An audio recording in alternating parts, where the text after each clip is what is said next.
हर हर महादेव। यह सावन का महीना चल रहा है। इस पवित्र सावन के महीने में लोग महादेव की पूजा अर्चना में लगे हुए हैं। इसी क्रम में इस सावन मास में मंगला गौरी व्रत का विधान है। अब उस व्रत के बारे में हम लोग श्रवण करेंगे। इसका विधान क्या है, किनको यह व्रत करना चाहिए और इसकी उद्यापन विधि क्या है। सावन मास में जितने भी मंगलवार आए उन दिनों यह व्रत करके मंगला गौरी का पूजन करना चाहिए। इसमें मंगलवार को गौरी का पूजन किया जाता है, इसलिए यह मंगला गौरी व्रत कहलाता है। यह व्रत विवाह के बाद प्रत्येक स्त्री को 5 वर्षों तक करनी चाहिए। इसे प्रत्येक श्रावण मास के प्रत्येक मंगलवार को करनी चाहिए। विवाह के बाद प्रथम श्रावण में, पीहर में तथा अन्य 4 वर्षों में पतिगिरी में यह व्रत किया जाता है। अब इस व्रत का विधान क्या है उसके बारे में जान लें कि किस प्रकार ये व्रत जो है किया जाता है। सबसे पहले प्रातःकाल यानी सवेरे सवेरे स्नान आदि नित्य कर्म से निवृत्त होकर नए वस्त्र पहनकर रोली का तिलक लगाकर पूरब की ओर मुख करके या उत्तर की ओर मुख करके पवित्र आसन पर बैठकर एक संकल्प करना चाहिए। वो संकल्प क्या है उसको ध्यानपूर्वक सुन लीजिए।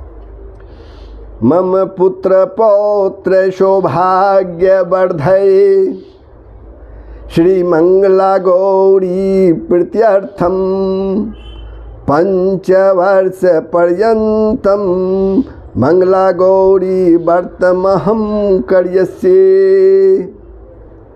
ऐसा संकल्प कर एक शुद्ध और पवित्र आसन या लकड़ी का पाटा हो तो बहुत ही अच्छा। उस पाटा पर माता भगवती मंगला गौरी की मूर्ति की प्रतिष्ठा करनी चाहिए। फिर उनके सामने आटे से बना हुआ एक बड़ा सा 16 मुख वाला 16 बत्तियों से युक्त घी से पूरित बत्तियों से युक्त दीपक जलाना चाहिए, प्रज्वलित करना चाहिए। इसके बाद पवित्रीकरण, स्वस्ति वाचन और गणेश पूजन करें तथा यथाशक्ति यथासंभव वरुण कलश स्थापन पूजन, नवग्रह पूजन तथा 16 मात्र का पूजन भी करने की इसमें विधि है। इसके बाद श्री मंगला गौर्ये नमः, श्री मंगला गौर्ये नमः इस नाम मंत्र से मंगला गौरी का 16 उपचार पूजन करना चाहिए। मंगला गौरी की पूजा में 16 प्रकार के पुष्प, 16 प्रकार के फूल, 16 मालाएं, 16 वृक्षों के पत्ते, 16 दुर्वादल, 16 धतूरे के पत्ते 16 प्रकार के अनाज तथा 16 पान, सुपारी, इलायची, जीरा और धनिया भी चढ़ाए। अब मंगला गौरी के ध्यान का मंत्र करें, जो मंत्र इस प्रकार है। कुंकुमाग गुरुलिप्तांगा सर्वाभरण भूषिताम नीलकंठ प्रियाम गौरीं वंदेहम मंगला हरियाम। क्षमा प्रार्थना तथा प्रणाम के बाद मंगला गौरी को विशेषार्घ्य प्रदान करनी चाहिए। व्रत करने वाली स्त्री तांबे के पात्र में जल, गंध, अक्षत, पुष्प, फल, दक्षिणा और नारियल रखकर तांबे के पात्र को दाहिने हाथ में लेकर, जो मैं आगे मंत्र बता रहा हूँ, वो मंत्र का उच्चारण कर विशेषार्घ्य दें। विशेष रूप जो अर्घ दिया था वो दें। तो मंत्र है, पूजा संपूर्णतार्थम तु गंध पुष्पाक्षते सह विशेषार्घ्य मया दत्तम मम सौभाग्य हेतवे। श्री मंगला गौरी नमः कहकर अर्घ दें और प्रणाम करें। पूजन के बाद बांस के पात्र में सौभाग्य द्रव्य के साथ लड्डू, फल, वस्त्र के साथ ब्राह्मण को वायन दान करना चाहिए। और उसके बाद निम्न मंत्रों को भी पढ़ना चाहिए, जो मैं मंत्र पढ़ रहा हूँ। अनकुंची संयुक्तम सवस्त्र फल दक्षिणम वायनं गौरी विप्राय ददामि प्रत्यये तव सौभाग्यारोग्य कामनां सर्वसंपत् समृद्धये गौरीगिरीस्तुष्टयर्थ वायन्ते ददाम्यहम्। इसके बाद व्रतकर्त्री को, व्रत करने वाली को अपनी सासू जी के चरण स्पर्श कर उन्हें 16 लड्डुओं का वायन देना चाहिए। फिर 16 मुख वाले दीपक से आरती करें, रात्रि जागरण करें तथा प्रातः काल किसी तालाब या नदी में गौरी का विसर्जन कर दें। ये तो विधान है। अब इस व्रत की कथा क्या है वो भी सुन लीजिए। कुंडिन नगर में धर्मपाल नामक एक धनी सेठ रहता था। उसकी पत्नी सती, साध्वी और पतिव्रता थी, परंतु उनके कोई पुत्र नहीं था। सब प्रकार के सुखों से समृद्ध होते हुए भी वे दंपति बड़े दुखी रहा करते थे। उनके यहाँ एक जटा रुद्राक्ष मालाधारी भिक्षुक प्रतिदिन आया करते थे।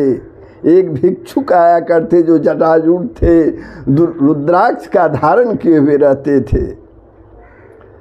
सेठानी ने सोचा कि भिक्षुक को कुछ धन आदि दे दें, संभव है इसी पुण्य से मुझे पुत्र प्राप्त हो जाए। ऐसा विचार कर पति की सम्मति से सेठानी ने भिक्षुक की झोली में छिपाकर सोना डाल दिया, परंतु इसका परिणाम उल्टा ही हुआ। भिक्षुक जो थे अपरिग्रह व्रत थे, उन्होंने अपना व्रत भंग जानकर सेठ सेठानी को संतानहीनता का श्राप दे डाला। तुम्हें कभी संतान नहीं होगा, वो भिक्षुक ने जो श्राप दिया। फिर बहुत अनुनय विनय करने से उन्हें गौरी की कृपा से एक अल्प आयु की पुत्र का प्राप्ति हुआ। उसे गणेश ने 16वें वर्ष में सर्पदंश का शाप दे दिया था, परंतु उस बालक का विवाह ऐसी कन्या से हुआ जिसकी माता ने मंगला गौरी व्रत किया था। उस व्रत के प्रभाव से उत्पन्न कन्या विधवा नहीं हो सकती थी। अतः वह बालक शतायु हो गया। न तो उसे सांप ही डस सका और न ही जमदूत 16वें वर्ष में उसके प्राण हर सके। इसलिए यह व्रत प्रत्येक नवविवाहिता को करना चाहिए। काशी में भी इस व्रत को विशेष समारोह के साथ किया जाता है। ये तो व्रत की कथा थी। अब इसकी उद्यापन विधि क्या है वो भी जान लीजिए। 4 वर्षों तक श्रावण मास के 16 या 20 मंगलवारों का व्रत करने के बाद इस व्रत का उद्यापन करना चाहिए, क्योंकि बिना उद्यापन के व्रत निष्फल होता है।